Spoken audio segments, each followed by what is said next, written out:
श्री बांके बिहारी नंदलाल मेरो है श्री। बोलो कृष्ण कन्हैया लाल की।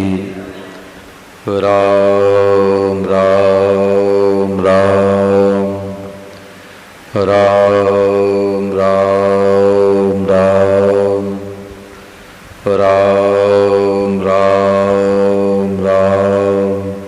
सबको राम जी राम राम जी राम। भगवते नमः भगवते नमः भगवते नमः। स्वामी जी महाराज जी ने बड़ी विलक्षण विलक्षण बातों की खोज की। जैसे वैज्ञानिकों ने, जानकार लोगों ने नए नए खोजें की, कंप्यूटर, मोबाइल, हवाई जहाज आदि आदि का, ऐसे परम श्रद्धेय स्वामी जी महाराज अध्यात्म जगत के वैज्ञानिक हुए। तो उन्होंने बड़ी विलक्षण खोजें की। जैसे कि 200 स्टेशन के बाद भी बम्बई आता है और दिल्ली से बैठो तो सीधे बम्बई पहुंच जाओ, उसमें एक भी स्टेशन नहीं आएगा। अब हवाई जहाज बैठ जाओ तो दिल्ली बैठो बम्बई पहुंच जाओ। तो ऐसे श्रद्धेय स्वामी महाराज जी ने कहा कि एक बात को एक बार स्वीकार करने मात्र से कल्याण हो जाए। एक प्रवचन महाराज जी ने कहा कि आप थोड़ी सी हिम्मत करो, थोड़ा सा हाथ ऊंचा कर दो तो मां उठाने को तैयार है। वासुदेव सर्वम कहत केवल हाँ कर दो, अपनी बुद्धि मत लगाओ। वासुदेव सर्वम कहत केवल हाँ कर दो, अपनी बुद्धि मत लगाओ। हाँ में हाँ मिलाने के सिवा कुछ नहीं करना है। ऐसा करने में क्या जोर आता है? नया कुछ करना नहीं है, नया कुछ जानना नहीं है। सब भगवान है, सब भगवान है, सब भगवान है।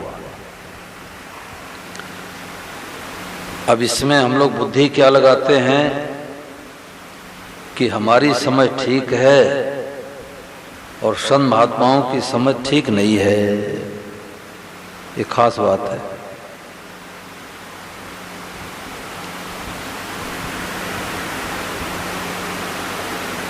कई प्रदेश में भाई बहन प्रश्न करते हैं। हैदराबाद में एक बूढ़ी मैया बोली कि महाराज जी जब आप लोग प्रार्थना करवाते हो कि हे नाथ यदि हम सुख चाहें तुम्हारे को दुख दे दो और स्वर्ग चाहें तो हमारे को नरक दे दो, तो उस समय मैं चुप हो जाती हूँ, उस समय नहीं बोलती। बुद्धि लगा दिया ना सोनू जी। आगे क्या लिखा उधर दृष्टि नहीं है। आगे लिखा है परंतु आप मुझे मीठे लगो। अब भगवान मीठे लगेंगे, भगवान प्यारे लगेंगे तो सुख दुख का क्या महत्व है? और सुख दुख तो आएगा आएगा। ये तो ब्रह्मा जी भी नहीं मिटा सकते। देह धरे का दंड सब काहू को होए, और ज्ञानी काटे ज्ञान से, मूर्ख काटे रो। ज्ञानी तो ज्ञान से काटता है, हमारे कर्मों का फल है या भगवान के विधान है। और अज्ञानी रो रो के काटता है कि घाटा क्यों लग गया, बेटा क्यों चला गया। परिस्थितियां तो चाहे आस्तिक हो चाहे नास्तिक हो, सबके जीवन में आएगी।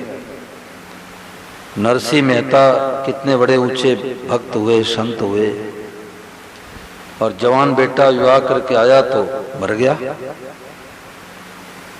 परिस्थितियां तो आएगी आएगी। एक रिटायर प्रिंसिपल ब्राह्मण उत्तर प्रदेश में तो आए कमरे में महाराज जी की गीता जी की पुस्तक लेके, बोले कि स्वामी जी महाराज जी से कह दो कि ये शब्द हटा दें कि सुख चाहे तुम्हारे को दुख दे दें और स्वर्ग चाहे तुम्हारे को नरक दे दो। हमने कहा देखो आप तुम्हारे पिता तुल्य हो, परंतु ये जो बुद्धि का अभिमान है ये नरकों में ले जाएगी, कि हम जो जानते वही ठीक है।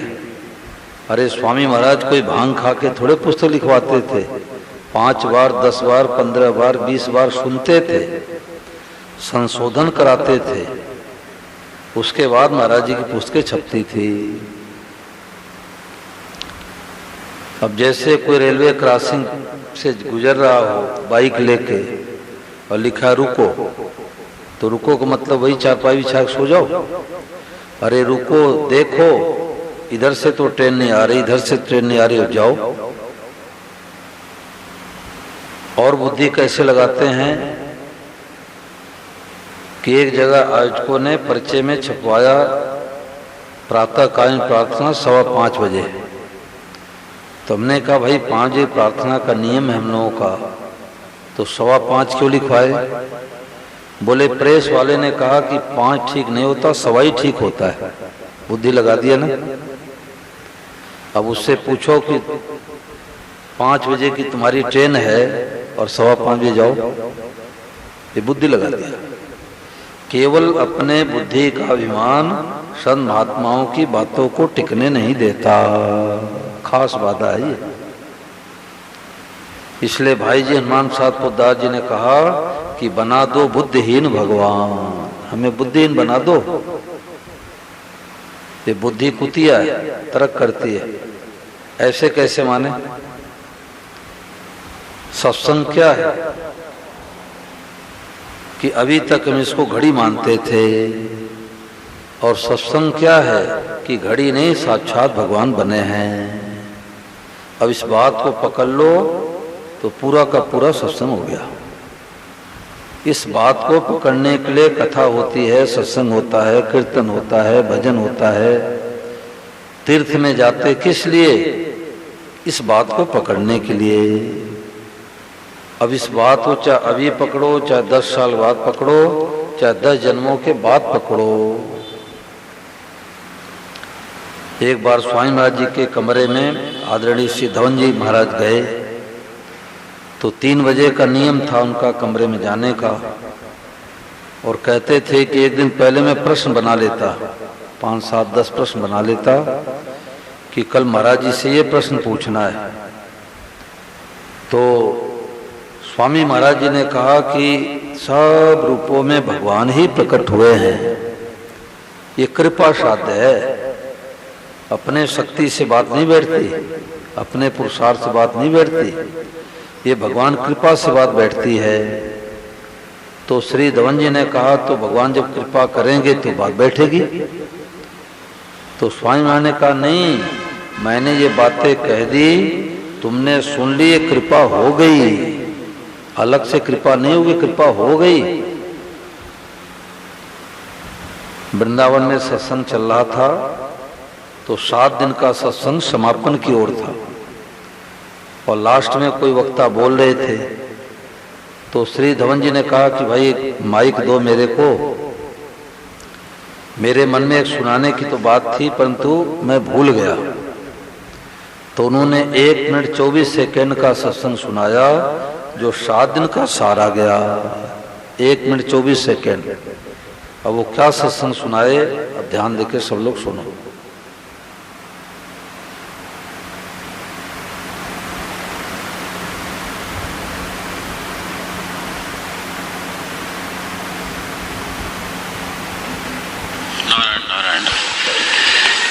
पहले मन में कहने की थी, लेकिन वो स्मृति से उतर गई, फिर बैठे बैठे याद आ गई। एक दिन महाराज जी सुबह वासुदेवा सर्वम पर ही चर्चा करें, समझा रहे थे। तो कई बातें बताई, समझाई, कई दृष्टांत देके, और बाद में महाराज जी ने कहा कि ये जो वासुदेवा सर्वम है, ये उद्योग साध्य नहीं है, ये कृपा साध्य है। आप कहो कि हम अपने कोई साधना करेंगे, कुछ करेंगे तो अनुभव हो जाएगा, ये उद्योग साध्य नहीं, कृपा साध्य है। तो मैंने तुरंत कहा कि फिर ये तो कृपा होगी तभी होगा। आपने आपने कहा कि उद्योग साधन कृपा साध्य है, फिर जो कोई आपने अभी बताया है तो कृपा होने पर ही होगा। तो स्वामी तुरंत बोले कि कृपा होगी, अभी जो मैं कह रहा हूं तो ये कृपा ही तो है, तो कृपा तो हो गई। तो यही बात मन में कहने की आई कि आप लोगों ने वासुदेव सर्वम पर सुन लिया तो कृपा हो गई, कोई नई कृपा नहीं होगी, कृपा हो गई। अब इसको आप बस तत्यनुकंपाम सुसमीक्षमाणः, इस कृपा की ओर देखते रहे, यही कहने का था। नारायण नारायण नारायण। पूरी सार बात आ गई। कहते थे सत्संग में कि अगर मेरा शरीर और रहा,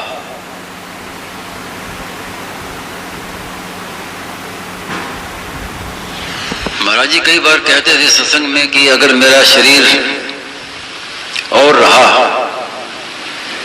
5, 10, 15 वर्ष तो मैं और सुगमता से बताऊंगा परमात्मा प्राप्ति, और सरल कर दूंगा। क्योंकि शुरू से महाराज जी की खोज थी कि जिसके लिए मानव शरीर मिला है वो परमात्मा की प्राप्ति हर एक को कैसे हो, सुगम से सुगम कैसे हो, जल्दी से जल्दी कैसे हो। और ये बात कई बार गई, फिर कई वर्ष बीत गए, फिर महाराज जी ने कहा कि और शरीर रहेगा अगर मेरा तो मैं और सुगमता से बताऊंगा।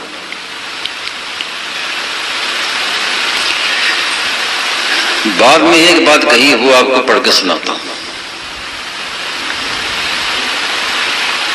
कि हमें व्याख्यान से क्या मतलब।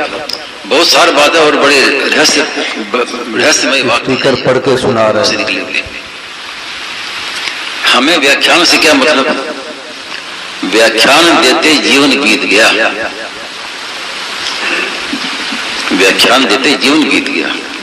अब तो केवल सब भगवान ही हैं, यही कहें और यही सुने। आखिर में महाराज ने जो जीवन भर खोज की उसका ये निष्कर्ष बता रहे हैं। अब तो केवल सब भगवान ही हैं, यही कहें यही सुने। लोग कहें कि स्वामी जी को क्या हो गया है, पागल हो गए हैं क्या, कि एक ही बात बार बार कही जा रहे हैं, वासुदेव सर्वम वासुदेव सर्वम, एक ही बात। पर हमारा तो बस एक ही मतलब है कि सब भगवान ही हैं, इसी में आप सब डूब जाएं। अंतिम बात। और फिर महाराज ने क्या कहा, ध्यान दीजिए कि ये मैंने पूरी बात कह दी, यानी जिसके लिए मैं जीवन पर लगा रहा, अब मैंने पूरी बात कह दी, अब कुछ कहना बाकी नहीं रहा। अब क्या कहें उसके बाद, वासुदेव सर्वम के बाद क्या कहें। अब शरीर चला जाए तो चिंता नहीं, जिसके लिए महाराज जी बार बार कहते थे कि अगर शरीर और रहेगा तो मैं और सुगम बताऊंगा। इसमें महाराज जी करेंगे अब शरीर चला जाए तो कोई चिंता नहीं, मतलब अब मैंने पूरी बात कह दी। तो इतनी ऊंची बात है वासुदेव सर्वम। अंतिम बात। और महाराज जी ने कहा कि हिमालय में भी जाकर के संत महाओं से पूछो तो ऐसी बातें नहीं मिलेगी। मैंने पिछली बार कहा था तो कई लोगों को 24 तक को बहुत पसंद आई, इन्होंने प्रचार भी खूब किया। महाराज जी से एक बार बात चल रही थी, ये काम था 3 बजे वासुदेव सर्वम पर, और बात करते करते स्वामी महाराज ने कहा कि ये कृपा साध्य है, ये बात कृपा से मिलती है। तो अब मेरे मन में ये बात आई कि अब कृपा होगी तो फिर बात मिलेगी। महाराज जी कहते हैं कृपा से मिलती है, अब कृपा। तो मैंने कहा कि वो कृपा कैसे होगी, कब होगी? तो स्वामी बोले कृपा हो तो गई, जब बात मिल गई तो कृपा ही तो है, और क्या कहें, नहीं कृपा है कोई और कृपा क्या बात, इस बात से कृपा हो गई। इस बात से कई पुराने साधकों की गुत्थी सुलझी। हाँ, आपने खूब प्रचार किया, बहुत गुत्थी। मैं तो अपने कथा में सुनाता हूँ, लगा करके टेप में सुनाता हूँ, तो लोग कहते हो हमारी तो गुत्थी सुलझ गई कि तो जब भगवान कृपा होगी तो होगी। हाँ, तो आपने वो सारे बैठ जाते हैं, पता नहीं कब कृपा होगी। तो कृपा ये बात मिल गई तो कृपा होगी तभी मिली है बात, नहीं तो ये बात मिलती कहाँ है। आप देखिए कि ये इतने बैठे हैं अपने, दुनिया भर में क्या इतने लोग हैं और तो आप महाराज ने कहा है कि आप देखो कि दुनिया भर में ये बात कितने लोगों को पता है, ये बात कितने लोगों को जानते हैं। एक बार स्वामी महाराज बात कर रहे थे तो मेरे से कहा कि अब ये आप तो मैं बातें कर रहे हैं, ये हमारे लिए ये बातें तो दाल रोटी के बराबर साधारण सी बातें हैं, और तुम जाओ जो अच्छे अच्छे संत महात्मा के पास, हिमालय जाओ, हिमालय में जो कोई बैठे हैं संत महात्मा उनके पास, उनसे बात जाके पूछो ये मिलेगी नहीं बात। तो हमें वही बात है ना कि जब मिली हुई चीज की दुर्लभता का ज्ञान नहीं होता, तो हमें चीज मिल गई इसलिए हमें पता नहीं, जिनको नहीं मिले उनसे पूछो। ये मामूली बात है। आप बैठे हैं आवाज सरों की बात कर रहे हैं, आप बाहर निकल के पूछो किसी से, वो तो भैंस के आगे बीन बजाए तो भैंस क्या कहेगी, आगे खोल के खड़ी रहेगी।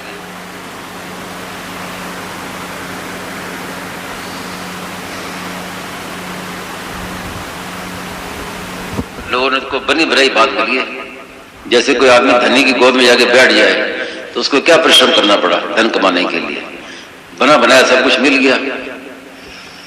तो जिनके लिए महाराज ने जीवन इतना कष्ट सहन किया, प्रतिकूलता सहन की, और महाराज जी कहते थे कि वो बड़ी बड़ी बात हमें मिली, आप मिल गया, आपने क्या परिश्रम किया, हमने क्या त्याग किया, बिना परिश्रम किए, बिना साधन किए, बिना त्याग किए, ऐसी ऊंची से ऊंची बात, सुदुर्लभ बात हमें मिल गई। तो कुछ हमारा भी कर्तव्य बनता है ना कि हम उस बात को स्वीकार करें, और इतना सुगम है कि उसके लिए हमें कोई महाराज ने कोई साधन ऐसा बताया नहीं जो कठिन हो, कि ऐसे व्रत करो, ऐसे तप करो, और ये शरीर को कष्ट देना, कुछ भी नहीं बताया। भाई ने कहा स्वीकार कर लो, मान लो। जब नहीं मान सकते तो इतना सुगम कर दिया कि बात यही सच्ची है, इतना ही मान लो। जो मैं कहता हूं इतना मान लो कि बात सच्ची है, तो भी काम हो जाएगा। तो ये विचार करने की बात है कि हमें सब कुछ मिल गया है, केवल हमारा बस स्वीकृति मात्र चाहिए हमें, हाँ में हाँ मिलाना।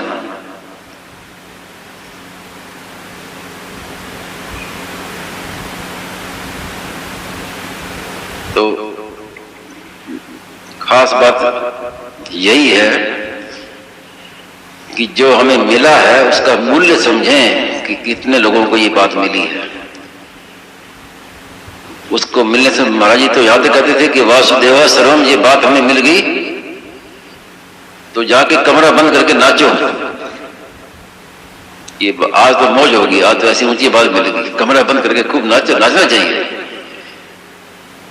कि जो बात इतने लोगों को नहीं मिली वो मुझे मिल गई। तो ये एक खुशी होनी चाहिए। अब इसमें कोई चर्चा करो भाई, किसी मन में कोई बात आई हो, जो सार बातें स्वामी महाराज ने बताई, आदरणीय श्री धवन जी ने बताई, कि ऐसी बातें हिमालय में भी नहीं मिलेगी। हम लोगों के ऊपर कितनी बड़ी कृपा है जिसकी कोई सीमा ही नहीं है।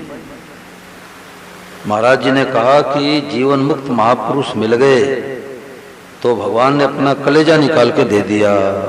अब इससे बढ़ के क्या कृपा चाहता है। तो ऐसी बातें मिल जाए तो कमरा बंद करके नाचो, नाचना चाहिए।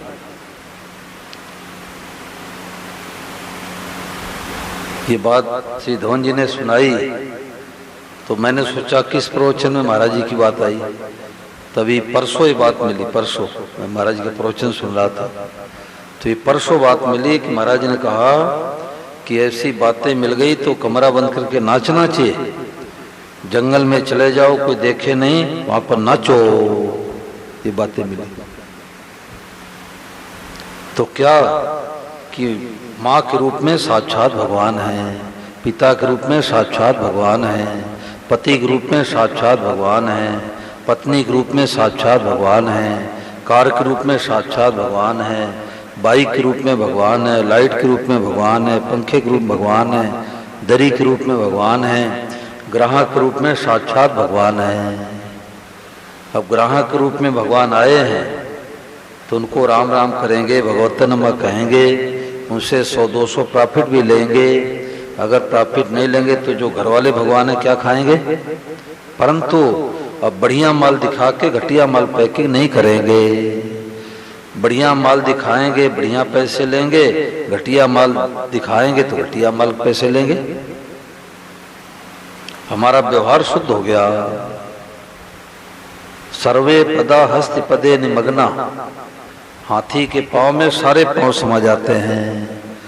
तो ऐसा साधन महाराज जी ने खोज करके निकाला। महाराज जी ने प्रवचन में कहा कि लगभग 22 वर्ष पहले मैंने कहा था कि कुछ वर्षों तक और सही रह जाएगा तो मैं भगवान की प्राप्ति एकदम सुगम कर दूंगा। तो अब मेरे को संकोच हो रहा, शर्म आ रही कि मैं क्या कहूं, वो तो है ही। जैसे कोई किसी से कहा जाए कि ये मोबाइल है तो कहेगा बताने क्या जरूरत, मोबाइल तो है ही। ऐसे महाराज जी कह रहे हैं कि अब मैं कह रहा हूं सब रूपों भगवान है तो मैं क्या बताऊं, ये तो है ही, ये पहले से ऑलरेडी है। जब भगवान ने कह दिया बीजम माम सर्वभूता नाम, संपूर्ण चीजों का बीज मैं हूं, संपूर्ण चीज का बीज भगवान है, तो भगवान की खेती है ये जगत भगवान की खेती है। नीली पीली लाल हरी अच्छी मंदी जो भी है ये भगवान की खेती है। श्री धवन जी बोले कि वृंदावन में कोई खेत में ले गए टहलाने के लिए। अब वो शहर में रहे, खेती बाड़ी के बारे में क्या जाने। तो मटर की खेती थी और मटर में वो फली लगी नहीं थी। तो श्री धवन जी ने देख करके कहा ये गायों के लिए घास बोया हुआ है क्या। तो जो साथ में गए थे उन्होंने कहा नहीं मटर है। तो उन्होंने कहा कि मटर का एक दाना नहीं दिखा, मैंने मान लिया कि मटर है। जो जानकार है, जो किसान है, उसको तो पता है कि मटर बोया गया था और 3-4 महीने बाद मटर निकलेगा, तो बीच में जो हरा हरा दिखाई दे रहा है मटर ही है। पहले गेहूं बाद में गेहूं, बीच में गेहूं ही है। पड़ोसी की गाय खा जाती है, भैंस खा जाती है तो उलाना देता है कि आधे किले घास आधे किले गेहूं तुम्हारी भैंस खा गई, आधा किले घास खा गई और घास और गेहूं का एक दाना नहीं है। आधा किले गेहूं तुम्हारी भैंस खा गई और गेहूं का एक दाना नहीं है। तो केवल अपनी बुद्धि न लगावे तो पूरा काम हो जाए। आज ही पूरा काम हो गया। और महाराज जी ने कहा कि केवल इतना स्वीकार कर लें कि भगवान इस रूप से प्रकट हुए हैं, ऐसा सुगम काम कोई है नहीं, हुआ नहीं, होगा नहीं, हो सकता ही नहीं। मैं धोखा नहीं देता हूं, ठगाई नहीं करता हूं, विश्वासघात नहीं करता हूं, एकदम सच्ची बात कहता हूं। आप आश्चर्य मत करो कि इतनी जल्दी कैसे हो जाएगा, बिल्कुल हो जाएगा, इसमें किंचित मात्र भी संदेह नहीं है। जैसे 7-8 साल का बच्चा भोजन पर बैठा तो माँ ने उसको मक्खन खाने के लिए दी। तो बेटे ने कहा माँ मक्खन कहाँ से आया। तो माँ ने कहा बेटा 3 साल पहले तुम्हारे पिताजी एक बछड़ी खरीद के लाए थे, अब बड़ी हो गई, गाय बन गई, उस ब्याई है, उसी दूध का मक्खन है। तो बालक ने कहा माँ ऐसे मक्खन थोड़े खाऊंगा, मैं भी बछड़ी खरीद के लाऊंगा। तो ये साधन करना क्या है, ये बछड़ी खरीद के लाना है। और मक्खन खाना क्या है, ओहो एक ने कही दूजे ने मानी और गोरख कहें दोनों ज्ञानी। पिताजी माँ तो आम दे रही है खाने के लिए और बेटे ने पूछा कि माँ आम कहाँ से आया। बोले तुम्हारे पिताजी कल बाजार गए थे, 2 किलो आम लाए थे। और तुम्हारे पिताजी 5 साल पहले बाजार गए थे, 2 किलो आम लाए थे और आम खा करके गुठली को खेत में गाड़े थे और वही बगीचे से आम आया है। तो बेटे ने कहा माँ ऐसे मैं थोड़े खाऊंगा, मैं भी गुठली गाड़ के बगीचा लगाऊंगा फिर आम खाऊंगा। तो भी मार्ग है, लेकिन लंबा मार्ग है। और तत्काल का मार्ग क्या है कि सब रूपों में भगवान है। अब इसमें कोई बात पूछो भाई, किसी के मन में आई हो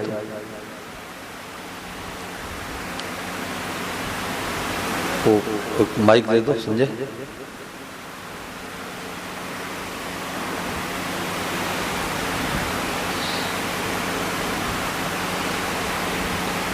आगे आ जाओ डॉक्टर साहब, आगे बैठ जाओ।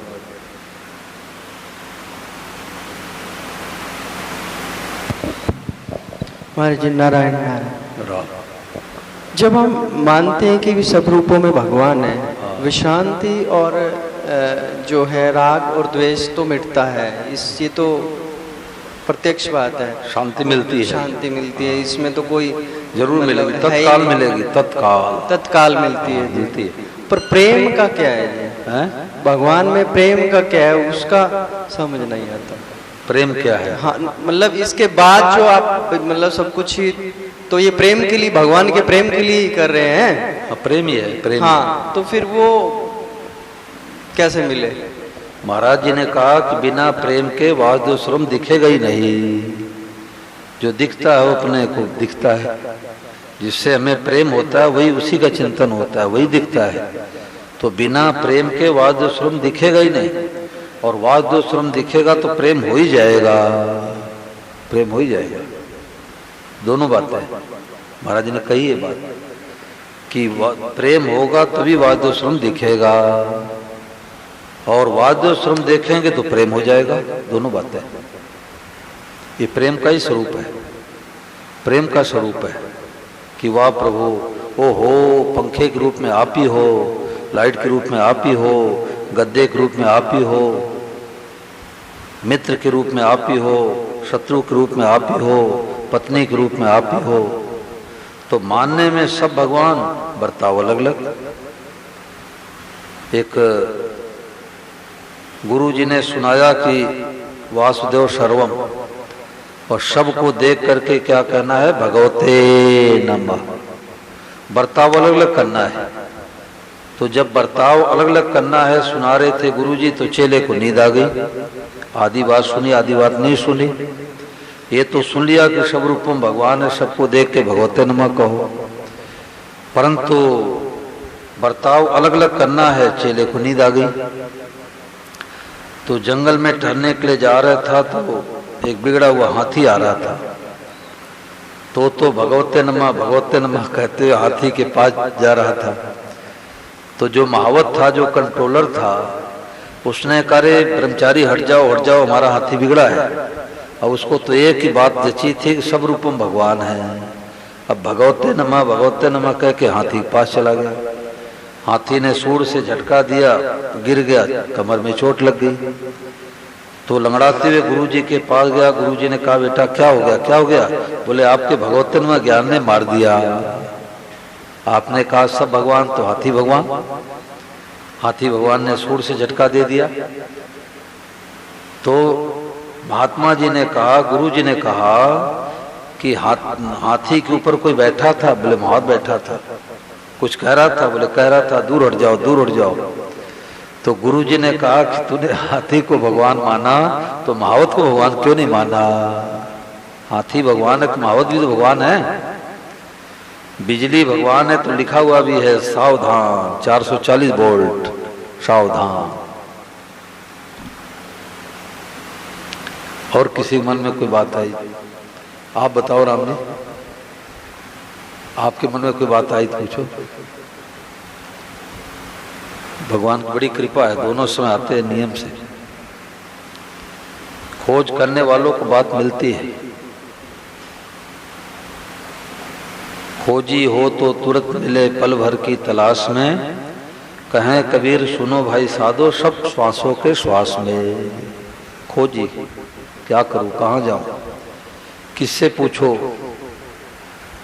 खोजी करने वाले को बातें मिलती है। जो आलसी प्रमादी होते हैं तो उनको कैसे बातें मिलेगी? बताओ लीला दीदी। बात इतनी है, महाराज जी के हाथ में रुमाल था, तो महाराज ने कहा साक्षात वासुदेव है, इनसे प्रार्थना करो। ये साक्षात वासुदेव है। इतना ही सत्संग है? कृपा हो गई, 100% कृपा हो गई। अगर कृपा नहीं होती तो सिरसा में इतने लोग रहते हैं क्या?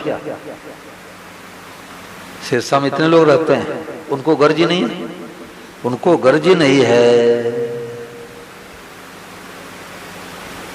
अभी एक सज्जन बता रहे थे, बहुत बढ़िया बात बताए। बोले कि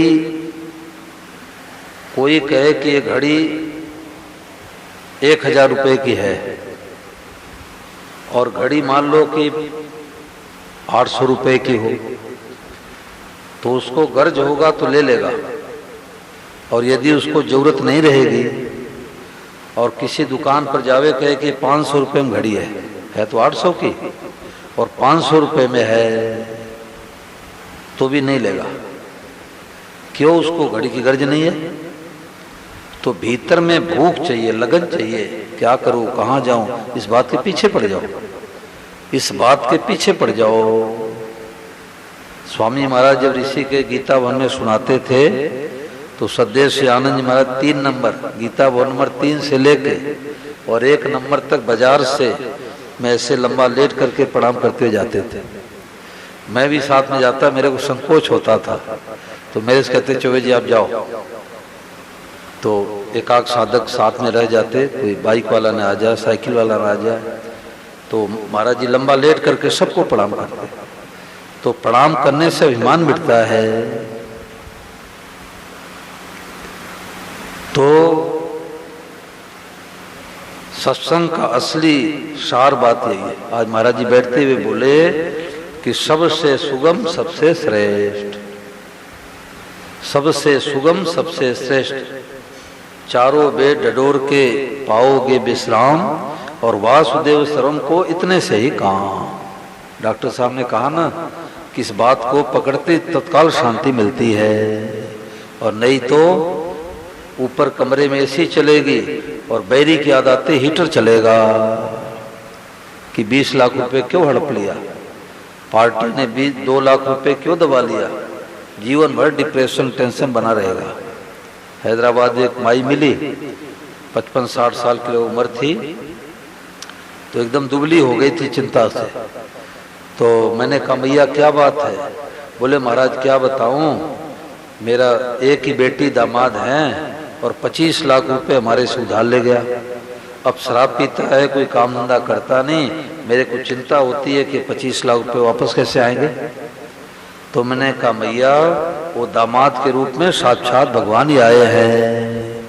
तुमने किसी जन्म में 25 लाख रुपए लिए और लेकर के मर गई, अब इधर आ गई, दे नहीं पाई, तो भगवान दामाद बन के आए, 25 लाख रुपए लेके हिसाब किताब बराबर कर दिए। अब तुम्हारे को संतोष नहीं हो रहा है तो पंचायत करो, थाने में जाओ, कोर्ट कचहरी जाओ, सब करो। आपका होगा तो मिलेगा और आपका नहीं होगा तो ब्रह्मा जी नहीं दिला सकते। किसके पैसे नहीं डूबे?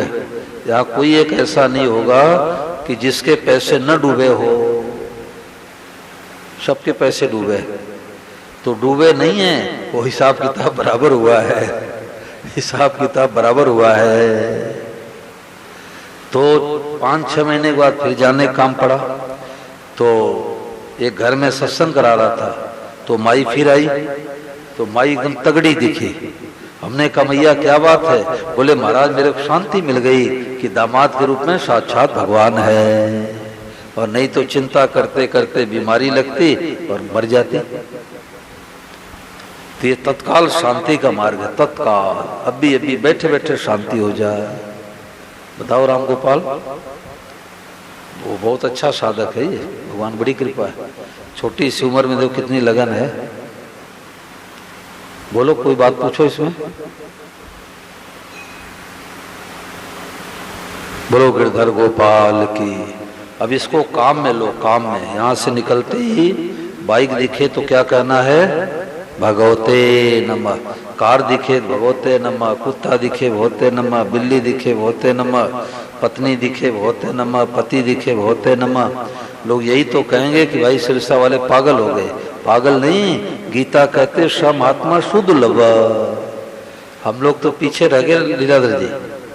हम लोग लाल पीले कपड़े वाले पीछे रह गए। हम लोगों को कोई दुर्लभ महात्मा नहीं कहते, महात्मा कहते हैं। परंतु गीता कहती है आप अपने सोच बदल दो, अपने दृष्टि बदल दो, अपने भाव को बदल दो, पैंट शर्ट के वेश में दुर्लभ महात्मा। तारानगर में मैं कथा करके निकल रहा था, तो 8वां दिन था, तो एक अधेड़ उम्र के व्यक्ति आए, 50 साल के लोग थे। उन्होंने कहा महाराज हमको 7 दिन में यही बात सबसे अच्छी लगी, न घर छोड़ना, न मकान छोड़ना, न दुकान छोड़ना, न बाल बच्चों को छोड़ना, अपने दृष्टि को बदल दिया। तो पैंट शर्ट के वेश में दुर्लभ महात्मा। ये गीता कमाल है। पूसे वाला गांव पड़ता है गंगानगर में, तो कथा हुई। तो 16-18 साल का एक बच्चा, वो सब टाट पट्टी उठा रहे थे, सेवा में लगे थे। तो एक बच्चा दूसरे मित्र से बोला कि मेरे को ऐसे ऐसे मत समझना, अब मैं 7 दिन भागवत कथा सुना हूँ, अब मैं दुर्लभ महात्मा बन गया। अरे पहन तो रखा है पैंट शर्ट और कह रहा है कि मैं दुर्लभ महात्मा बन गया। ये है गीता का कमाल, ये गीता का कमाल है। बरो गिरधर गोपाल की। अब सब खड़े हो जाओ, यही 5 परिक्रमा प्रभात फेरी।